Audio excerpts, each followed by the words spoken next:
Bax, Royalın boyu rovlu 1 metrdə. Azərbaycanın ən balaca boy insanıdır, amma ürəyi çox böyüdür, maşallah olsun. Nədir bu məsələ? Bax, indi şortikli dəst gəlin, düzdür qaqama, şortik şalvar kimi oturum. Elə baxıram ki, bu elə onun öz dəstidir. Şortikli dəstlərimiz gəlib, hamı deyir ki, yox, Royalın boyun proqramla balaca göstərirsiz orada, nə bilim nə.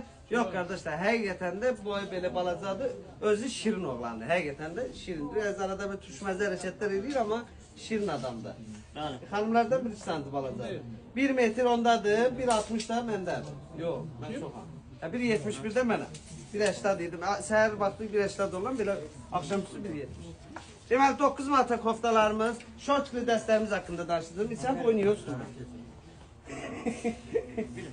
Şortlu dəstlərimiz, cütlü dəstlər gəlib ala bilərlər, yəni ailə də gəlib ala bilərlər. Gəlib edə bilər. Nədə, yəni cüt almaq olur.